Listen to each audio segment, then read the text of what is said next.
Gracias.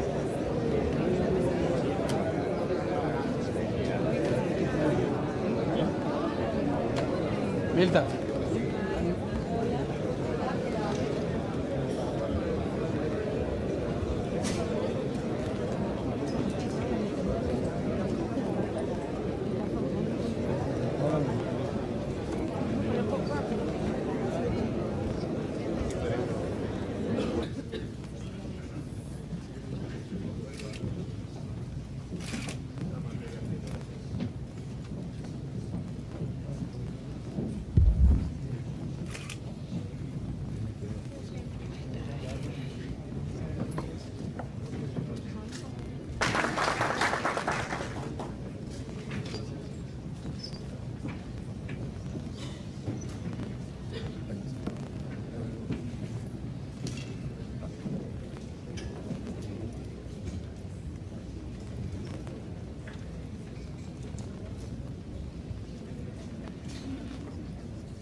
Por autorizado por el magistrado juez presidente de la Suprema Corte de Justicia, el doctor Jorge Rivero Ortiz,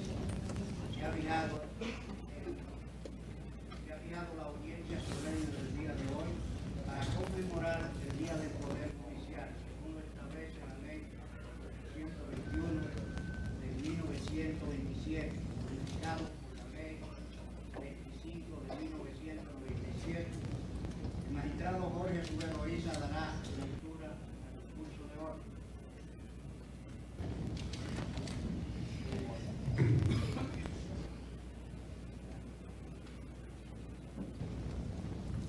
Excelentísimo señor ingeniero agrónomo Hipólito Mejía, presidente de la República, presidente del Consejo Nacional de la Magistratura y primer magistrado de la Nación, señores presidentes del Senado de la República y de la Cámara de Diputados, señores magistrados de la Suprema Corte de Justicia y demás jueces del país, señor magistrado procurador general de la República y demás representantes del Ministerio Público, señores abogados y abogadas, damas y caballeros. Otra vez ante la nación, vía esta audiencia solemne, en ocasión de celebrarse el Día del Poder Judicial, para, siguiendo la tradición, rendir cuentas de la gestión de la Suprema Corte de Justicia durante el pasado año, esbozar brevemente los planes, proyectos y programas para el año 2001 y presentar los lineamientos generales de lo que sería el plan maestro quinquenal del Poder Judicial, el cual, de ser aprobado por el Pleno, sería sometido en ejecución en lo inmediato. Somos un país con características propias. Realmente somos un país auténtico. El hecho de que la República Dominicana sea el único país de América que obtuvo su independencia de otros países americanos, que cualquier habitante sea capaz de conocer el nombre de nuestras fuentes de abastecimiento de agua potable y el de las plantas generadoras de electricidad, y haber tenido un presidente de la República como Carlos Felipe Morales Languasco, que en el año 1905 inició un levantamiento contra su propio gobierno, en vez de constituir un obstáculo, es un motivo que debe discursarnos para que, en base a esas propias características, formar nuestro modelo de desarrollo, sin menoscabo de tener en cuenta lo que está ocurriendo en el mundo y la experiencia acumulada por otros países. Tanto la educación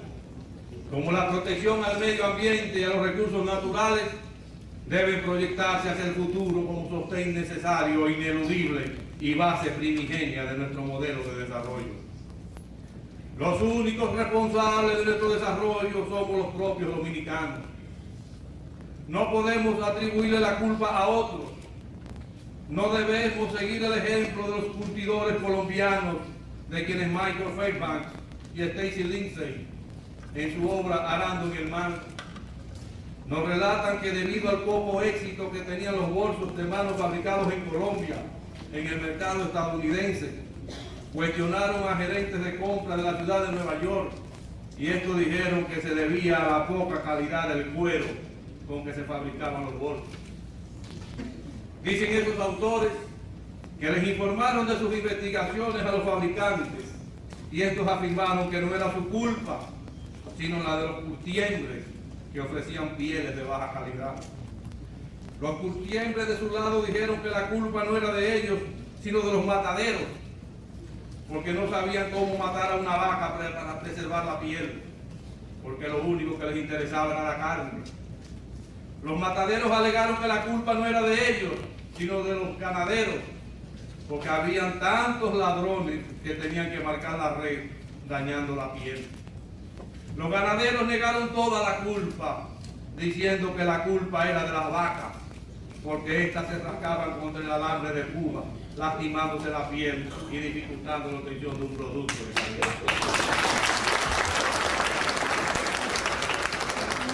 En esa experiencia de los bolsos de cuero colombianos, los mencionados autores dicen que la cultura de culpar a la vaca está especialmente arraigada en varios países pequeños que carecen de una orientación hacia el exterior. Lugares donde las compañías han aprendido a competir basándose en los bajos precios que pueden ofrecer, gracias a materias primas de bajo costo y a una mano de obra barata. Algunas veces la vaca es el proveedor, otras veces el gobierno, y en ocasiones un gobierno extranjero, pero siempre hay una vaca a quien culpar. En vez de achacar culpa, deben aceptar la responsabilidad los industriales de aprender y cooperar para mejorar el desempeño general de su sector. Creemos que el desarrollo de nuestro país está unido y depende de las estrategias competitivas de crecimiento económico que asuman gobernantes y gobernados. El enclaustramiento de las naciones ha dado paso al proceso de globalización o mundialización, secuela de la aproximación de intereses económicos y de otra índole, así como de la necesidad de protección, lo que ha generado que cada día resulten más frecuentes las cumbres de presidentes, jefes de Estado o de gobierno. Pero ni siquiera el optimismo que con frecuencia exhiben Jane Worthington, presidente del Banco Mundial, Paul Keller, director del Fondo Monetario Internacional, quien sustituyera al francés Michel Cantensus, y Alan Greenspan, presidente de la Reserva Federal de los Estados Unidos de América, han logrado desactivar las protestas, primero en Seattle y luego en Praga, durante la apertura de la Asamblea Anual del Fondo Monetario Internacional y del Banco Mundial. El tema de la pobreza es recurrente en todas las cumbres, tanto regionales, continentales o extracontinentales, siendo insignificantes los resultados alcanzados para lograr su reducción. La creación y distribución de las riquezas siguen siendo el mayor problema de la humanidad. Estamos viviendo en un mundo complejo. Cada día más se reduce la distancia que separa a los países entre sí, pero la brecha de la desigualdad parece ensancharse. Esta complejidad del mundo actual, el cual encuentra su mayor expresión en la tecnología de la información, se puso de manifiesto en la última cumbre del G8, celebrada en la isla japonesa de Okinawa,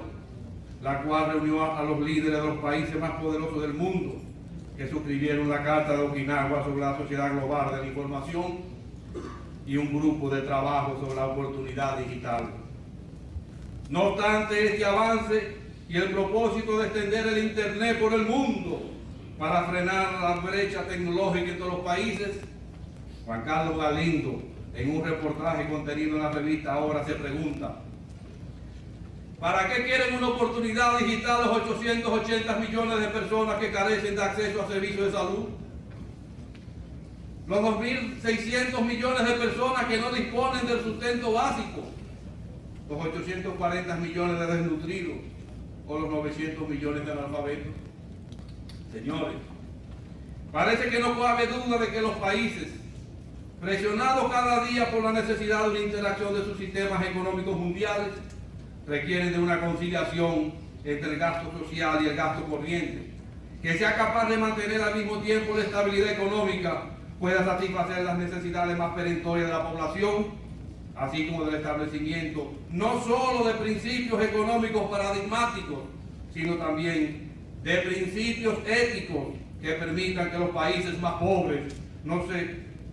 sean los grandes sacrificados de ese proceso de globalización, el cual se muestra por un lado con un rostro humano y por otro lado con un rostro diabólico. Quizás valga la pena tener en cuenta la experiencia de Inglaterra, que al decir de algunos analistas, el descenso de popularidad de su primer ministro Tony Blair se debe a que su tercera vía, con su consigna, primero arreglar la economía y luego la justicia social, trajo como consecuencia que los padres siguieran llevando a sus hijos a las mismas deterioradas escuelas y a las pésimas condiciones de los servicios públicos, no obstante a la reducción de la inflación, del déficit y de la creación de 1 millón de empleos. Como dijeron los ministros de Finanzas del Grupo de los 7 reunidos en Japón, la globalización de la economía ofrece ocasiones sin precedentes para los negocios y las finanzas, pero facilita también la capacidad de los lavadores de dinero sucio para que ayuden a los terroristas, traficantes de drogas, crimen organizado y a los funcionarios corrompidos. Estamos asistiendo a una época en que la grandeza de las naciones no se mide necesariamente por la extensión de su territorio. Al respecto dice Jean-Marie Guéhenno en su obra El fin de la democracia lo siguiente, cito: el territorio, la proximidad espacial tiene cada vez menos importancia desde el momento en que no solo la agricultura, sino también la industria representan una parte decreciente de la actividad económica. Ser dueño de tierras cultivables para poder alimentarse fue durante mucho tiempo el primer objetivo político de unos hombres convertidos en sedentarios. Con el desarrollo de la industria, el control de las materias primas por una parte y la necesidad de reunir en las minas a millares de hombres por otra, contribuyeron a vincular la actividad económica con cierta organización del espacio. Al manipular la industria materiales demasiado voluminosos, reunía a demasiados hombres en un mismo lugar para que el espacio resultase indiferente. En un automóvil, producto símbolo de la industria de la primera mitad del siglo XX, las materias primas representan del 30 al 40% del valor. En un componente electrónico, producto símbolo de la nueva era, apenas el 1%. El mismo autor dice que esa transformación explica que los hombres vuelvan a ser móviles, que ha terminado el proceso de sedentarización y de renuncia a las migraciones. La industria no se instala necesariamente donde abunda la mano de obra. Los hombres van donde se crea la riqueza. Cada día más se desvaloriza el espacio y se revaloriza a los hombres. Un trozo de tierra vale menos por lo que puede producir que por los hombres que se establezcan en él. Tenemos un ejemplo muy cercano en Costa Rica, país de aproximadamente 3.6 millones de habitantes, en el cual el turismo, que representaba la mayor fuente de ingresos de divisas, fue desplazado al entrar la alta tecnología aportada por un importante fabricante de microprocesadores, representando después de 2 años las exportaciones de ese fabricante, más de la tercera parte del total de las exportaciones del país. Sin embargo, si bien es cierto que se está produciendo en la actualidad este proceso de desterritorialización, no es menos cierto que desde el punto de vista jurídico El territorio sigue siendo un elemento esencial para la existencia misma del Estado, pues es donde éste se asienta y sobre el cual ejerce su autoridad y soberanía. En un mundo dominado por los mercados globales y la tecnología de las redes de información, con una economía sustentada en el libre comercio de bienes y servicios y la libre circulación de capitales, se requiere cada día más del análisis de riesgos y toma de decisiones competitivas y estratégicas. Como país, no debemos tan solo aspirar al paso de la primera ola a la segunda ola del desarrollo de que nos habla Alvin Toffler. Debemos aspirar al gran salto de la primera a la tercera ola, a que se refiere el mismo autor. No debemos seguir regalando el pescado, ni siquiera enseñar a pescar. Debemos, copiando a alguien, fabricar las varas de pescado. La República Dominicana de hoy no es la que simplemente se encuentra dentro de sus límites geográficos. Una gran población en el extranjero y la sumisión vía acuerdos internacionales a instituciones multinacionales nos empujan a cada instante a una aproximación con la extraterritorialidad, exigiéndonos a todos una mayor colaboración. Estamos conscientes del rol que en este contexto nacional e internacional debe desempeñar el Poder Judicial, entendido como una industria capaz de fabricar para la sociedad un producto acabado que satisfaga sus necesidades de justicia, garantizándole el respeto y la sujeción a las reglas de juego establecidas. Para lograrlo, se precisa de un manejo eficiente de la administración basado en la capacidad gerencial, un riguroso control de calidad, una inteligencia social de los órganos colegiados y sobre todas las cosas, una transparente y pulcra conducta pública y privada, entendiendo que cae en estado de sospecha razonable el juez o funcionario judicial que no pueda justificar tan solo con los salarios percibidos la mejoría en sus condiciones de vida, pues no es dable de esa función recibir o exigir privilegios, prebendas, canonjías o ventajas que no sean las estrictamente establecidas por la ley. Todo aquel que asume una función pública contrae al mismo tiempo la obligación de responder frente a toda la sociedad por sus actuaciones, en virtud del contrato social que nos ata a la misma, y no podemos invocar el principio de nuestro derecho privado de la relatividad de las convenciones, según el cual estas solamente son oponibles entre las partes. Todos somos parte de los asuntos de la función pública y cualquiera tiene derecho a demandarnos una rendición de cuentas. La capacitación y el aprovechamiento de los recursos tecnológicos, por un lado, y por el otro, la reforma de nuestro arcaico ordenamiento jurídico, deben producir la sinergia necesaria que conduzca a una verdadera catarsis a fin de lograr la ansiada justicia pronta, oportuna, garantista y eficaz.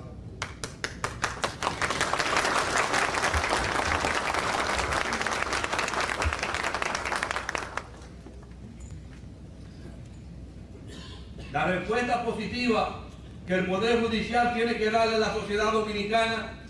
se encuentra incierta en lo que sería el plan maestro quinquenal del Poder Judicial, el cual se sostendrá sobre las 4 bases siguientes: la eficientización del sistema de administración de justicia, la capacitación, la institucionalización y la concepción del servicio. A continuación pasamos a detallar parte de las actividades jurisdiccionales y las actividades administrativas desplegadas durante el pasado año. Actividades jurisdiccionales: al 15 de diciembre del año pasado, la Suprema Corte de Justicia, unas veces actuando como pleno y otras veces como cámaras reunidas, dijo lo siguiente: en materia de aduana, se estableció bajo cuáles condiciones el director general de la aduana puede reconsiderar una liquidación de los derechos e impuestos sobre determinadas mercancías, así cuando un vehículo importado puede ser considerado en situación de abandono y propiedad del Estado y como tal asignado a un secretario de Estado. Cabe destacar la gran labor desarrollada por nuestro máximo tribunal judicial en materia de constitucionalidad, a tal punto que en la actualidad quedan muy pocos asuntos por fallar, lo que indica la efectividad de nuestra jurisdicción constitucional. A propósito de esta materia, dijimos que el artículo 11 de la ley 374-98, que crea el Fondo Nacional de Pensiones y Jubilaciones de los Trabajadores Metalmecánicos de la Industria Metalúrgica y Minera, violaba la Constitución de la República en cuanto a la libre sindicalización. Que cuando se alega que un decreto del presidente de la República es contrario a una ley y no a un precepto constitucional, no se trata de un asunto de inconstitucionalidad, sino de ilegalidad, y debe de ser planteado por vía de excepción por ante los tribunales inferiores.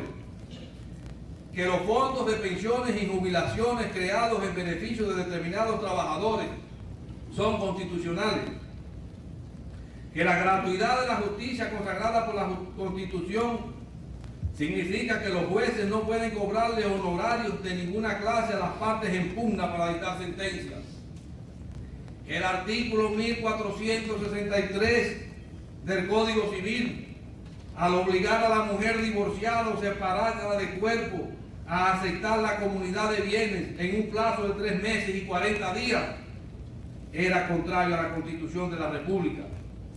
Que el artículo 81, párrafo 4 de la ley número 153-98 sobre el Instituto Dominicano de las Telecomunicaciones, Indotel, era atentatorio a la Carta Magna al eliminar la facultad del presidente de la República de remover a su discreción el nombramiento de sus miembros directivos. Que además era contraria a la Constitución una resolución municipal que establecía una doble tributación por considerarse que violaba el artículo 85 de nuestra Carta Magna. En cuanto a la ley sobre expresión y difusión del pensamiento, claramente definimos la difamación y la injuria, sus elementos constitutivos, sus condiciones,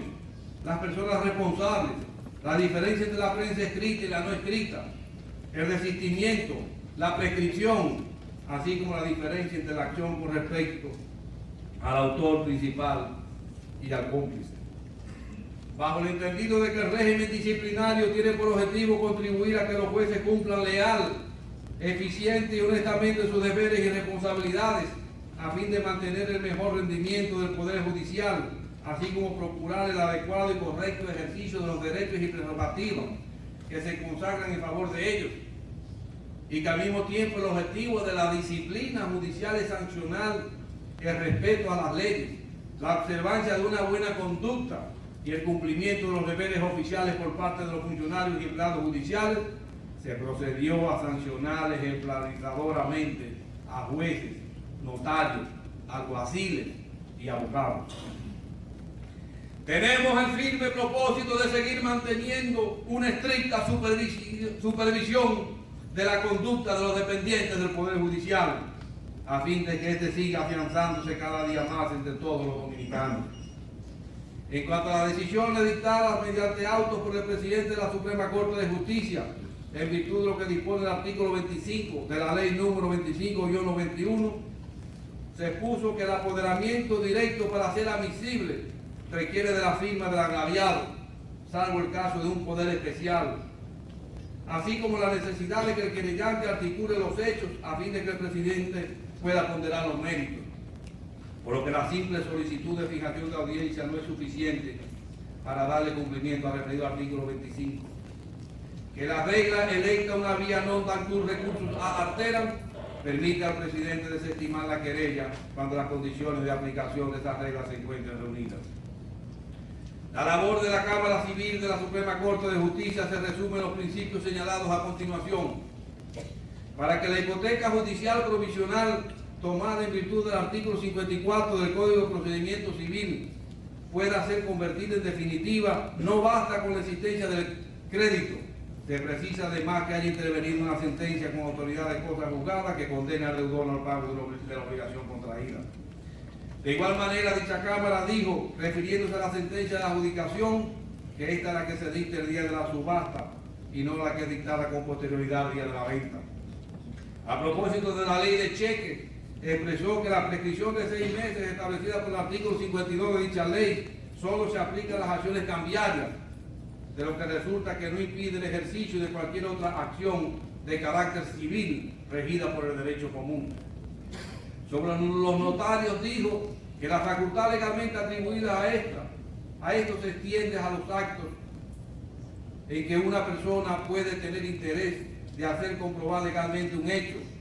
pero en este caso su competencia se limita a recibir y conferir al acto autenticidad solo en cuanto a la forma, porque las comprobaciones que son contenidas en el mismo, excepto cuando lo hacen en virtud de un mandato expreso de la ley, no son auténticas en cuanto al fondo, porque ellas exceden la misión de los poderes del notario. Sobre la comunidad legal de bienes, dicha Cámara dijo que esta comunidad comienza desde el día del matrimonio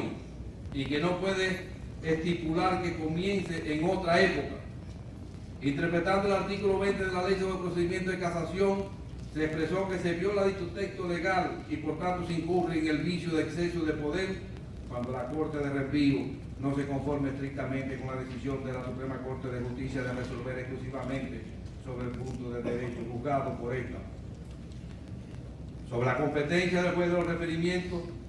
dijo que este es un principio, en principio es incompetente para conocer de todas las excepciones promovidas por el embargado o por los terceros que toquen el fondo del derecho de las partes. De la sentencia dictada por la Cámara Penal de esta Suprema Corte de Justicia, extractamos los principios que se enuncian a continuación. Sobre la íntima convicción de los jueces, esta dijo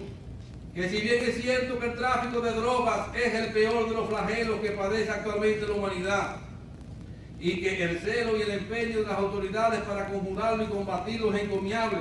esta realidad no puede llegar a justificar excesos reprochables y tampoco puede servir de base a los jueces para que, amparados en la íntima convicción, procedan con ligereza e impongan sanciones, a veces muy severas, a personas cuya intervención en el caso deja una duda razonable. De la misma manera estableció el criterio de que los jueces que no han dictado el dispositivo de la sentencia no pueden motivarla posteriormente. En materia de accidentes de vehículos, he interpretado la ley 241, dicha Cámara dijo que resultaba improcedente en el caso de descargo de prevenido retener una falta civil, puesto que en esta materia la falta cuasi delictual coincide con la penal y es consecuencia de esta. Sobre la misma materia de accidentes de vehículos, afirmó que ante la concurrencia de 2 pólizas de seguro, una relativa al cabezote y la otra al remolque, la oponibilidad a la compañía aseguradora debe ser a la del cabezote y no a la del remolque, en razón de que el cabezote es la parte activa del vehículo, la que impulsa y arrastra a la otra. En otra decisión de la misma Cámara consideró que si antes de emitir su decisión los tribunales entienden que existe una cuestión prejudicial, como por ejemplo, si hay una contestación seria sobre el derecho de propiedad de un predio o parcela, lo correcto es sobreseer el caso hasta tanto la jurisdicción competente dicte su fallo definitivo sobre el aspecto controvertido,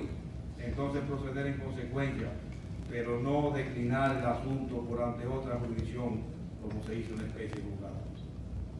La Cámara de Tierra, Laboral, Contencioso Administrativo y Contencioso Tributario dictó sentencias de una suma importancia en el quehacer jurídico nacional, como se pone de manifiesto en sus 3 vertientes de tierra, laboral y contencioso tributario, según detalle. En materia de tierra fue juzgado un recurso relativo a una sentencia dictada un domingo y por lo tanto un día feriado en el que además, conforme a la certificación del secretario del Tribunal de Tierra, no se celebró audiencia. Igualmente se consideró inadmisible una intervención tardía en casación sobre una mejora construida en terreno propiedad del Estado Dominicano. Dijo que tal como quedó establecido, la persona que para la fecha de esa construcción debía dar el consentimiento para ello, por ser el propietario de dicho terreno, lo era el Estado Dominicano, por medio del administrador general de la Cámara en atribuciones laborales. Consideró que en virtud de lo que dispone el artículo 9 del Código de Trabajo, un trabajador puede prestar sus servicios a más de un empleador en horarios de trabajo diferentes, que el artículo 534 de dicho código obliga a los jueces a acumular la decisión de los incidentes y fondos para fallarse conjuntamente,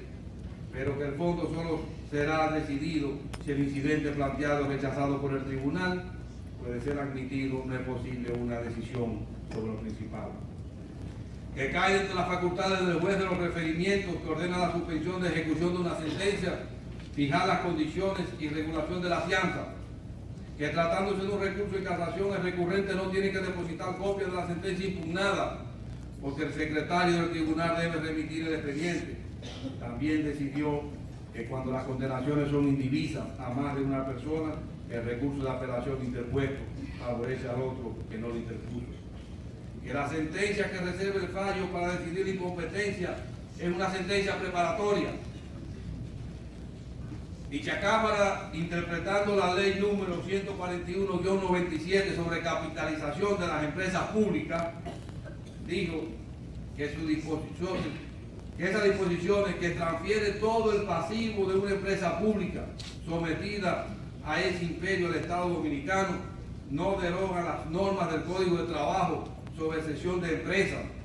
sino que permite a la empresa que se vea precisada realizar pago a trabajadores al tenor del artículo 63 del Código de Trabajo, ejercer una acción en repetición contra el Estado Dominicano a fin de recuperar la suma que por ese concepto ha pagado. En materia contencioso tributario y contencioso administrativa, dicha Cámara, a propósito de la aplicación de la regla Solve Repet, dijo que la exigencia de esa disposición violenta ciertos preceptos constitucionales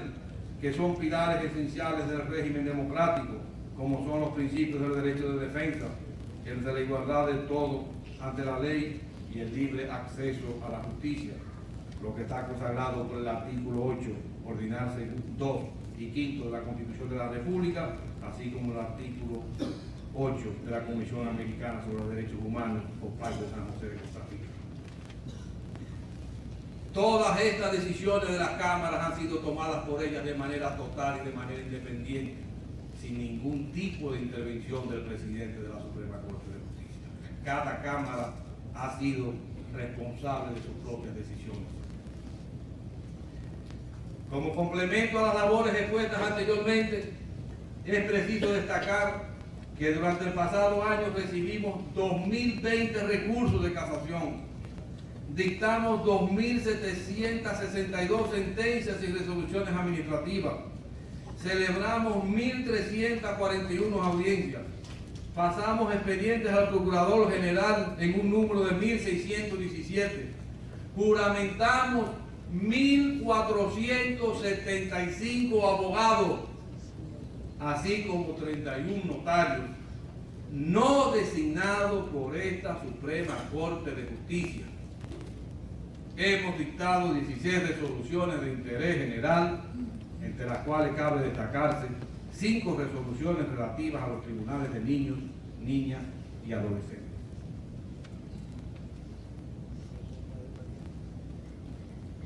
Actividades administrativas. La Dirección General de la Carrera Judicial ha ido fortaleciéndose desde la designación de su director general. Como muestra de esto, el Pleno de este alto tribunal aprobó el reglamento de la carrera judicial en fecha 1 de noviembre del 2000, entrando en vigor 90 días después de ser aprobado. La dirección de la carrera, conjuntamente con la Escuela Nacional de la Judicatura, ha desarrollado un seminario de capacitación sobre el reglamento de la carrera judicial en los diferentes departamentos judiciales, con la finalidad de que los jueces tengan un conocimiento cabal de ese instrumento. Esta se encuentra dividida en un área administrativa y otra judicial. La Dirección para Asuntos Administrativos surgió con la finalidad de que los magistrados puedan concentrarse en las tareas que les son propias, dedicándose al conocimiento de los casos puestos a su cargo para brindar un mejor servicio al público. El Poder Judicial tiene en la actualidad un sistema descentralizado de administración, contando con los encargados administrativos en la mayoría de los palacios de justicia del país. En el área financiera se ha logrado la integración dentro del sistema exacto de los departamentos, divisiones y unidades que forman dicha dirección. Igualmente la sistematización del listado de compromisos asumidos por los suplidores por orden de antigüedad de la deuda, permitiendo esto tener un control mensual de los gastos y multiplicando el departamento de contabilidad todos sus esfuerzos de la organización de los registros existentes. Dentro de este departamento se encuentra la división de activos fijos, cuya misión es vigilar y controlar todos los bienes del Poder Judicial a través de codificación y de los registros cuantitativos y cualitativos. Durante este año se desarrolló y actualizó el inventario nacional de nuestros activos fijos con su respectiva validación, lo que permitió realizar la actualización de los registros contables e introducido en el sistema computarizado. Se logró la automatización del Departamento de Tesorería a través del programa Exacto, lográndose que tanto las nóminas como los cheques de operaciones se impriman directamente desde el computador. Se computarizó la sección de transportación, lo que ha permitido el manejo electrónico de los formularios utilizados. Igualmente se ha adquirido un programa de mantenimiento de vehículos con el objetivo de alargar la vida útil de los vehículos de la institución. La Suprema Corte de Justicia ha continuado con el proceso de construcción y remodelación de los tribunales. Esto ha sido producto de la pulcritud con que son administrados los fondos asignados al Poder Judicial dentro del presupuesto nacional. Igualmente se han hecho esfuerzos para la adecuación de las áreas administrativas. La Dirección para Asuntos de la Carrera se encarga de todos los asuntos jurisdiccionales relativos a la carrera judicial. Tiene a sus cargos desde su proceso, desde que ingresa un juez, teniendo que evaluar su desempeño, así como todo lo relativo a permisos, vacaciones, jubilaciones, etc.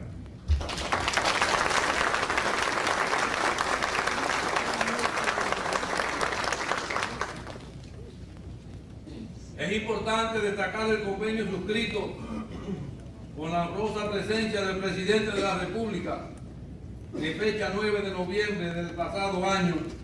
entre la Escuela Nacional de la Judicatura e importantes universidades dominicanas, el cual tiene por finalidad,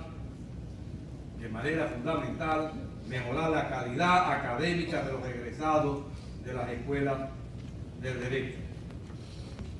Para este año comenzaremos a implementar el programa de capacitación del Ministerio Público, acogiendo una sugerencia que en ese sentido nos formulaba el honorable magistrado Procurador General de la República.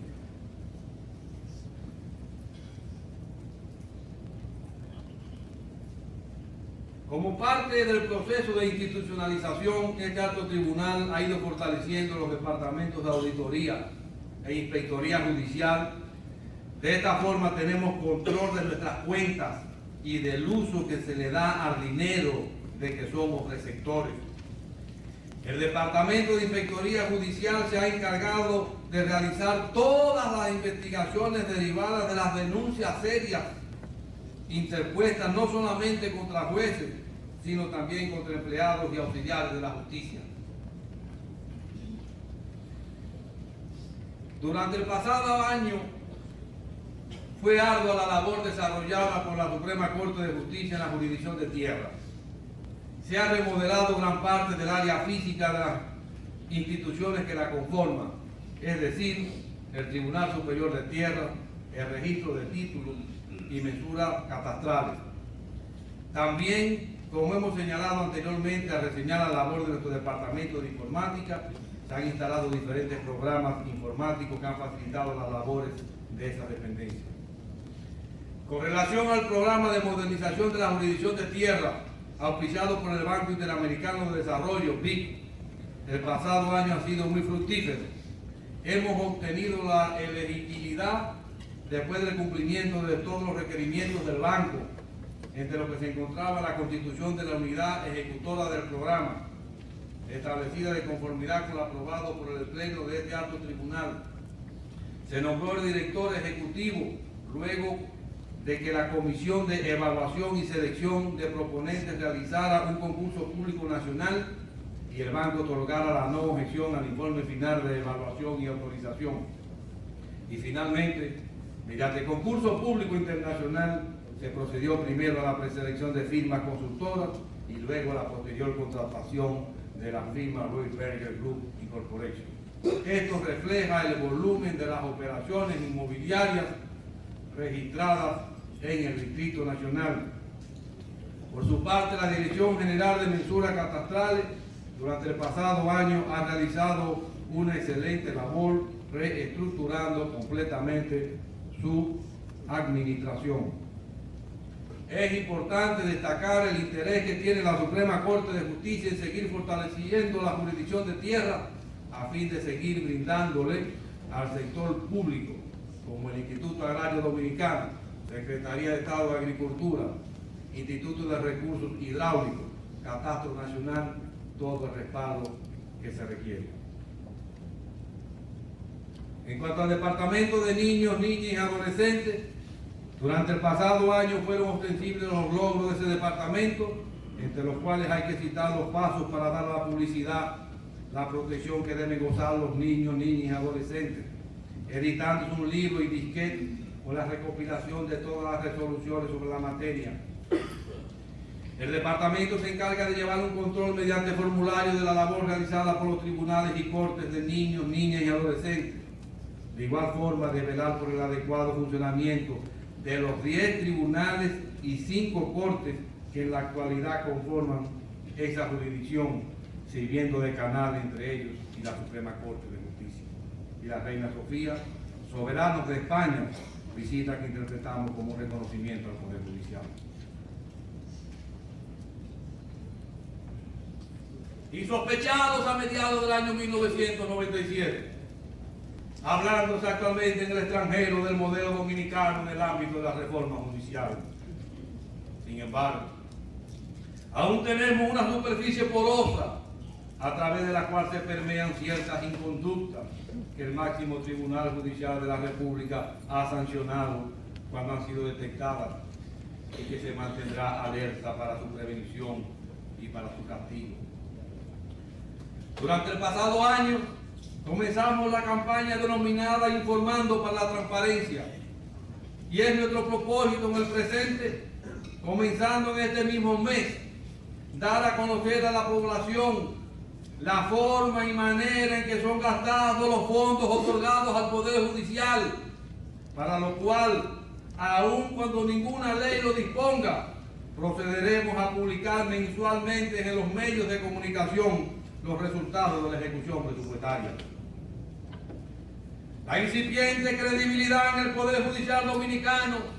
es tan débil como la luz de un candil, capaz de extinguirse al contacto del soplo provocado por los intereses particulares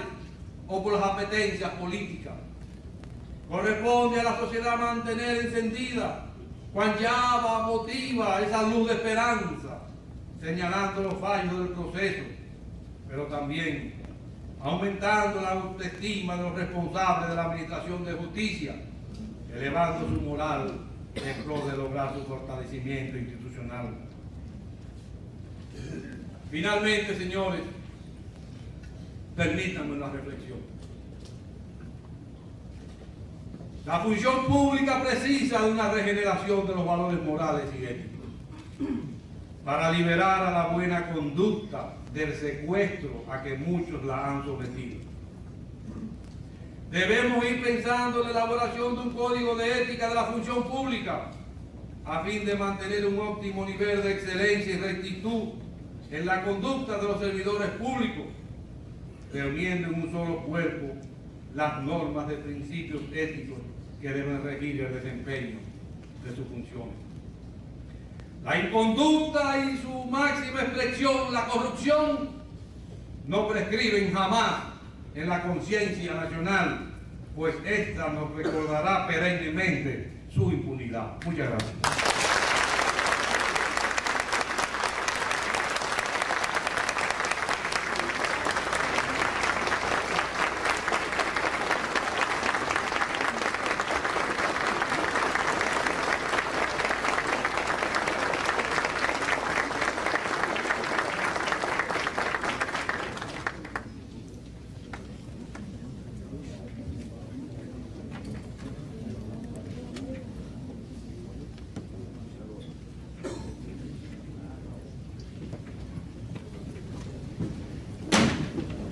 cierra la audiencia. Bien, por favor.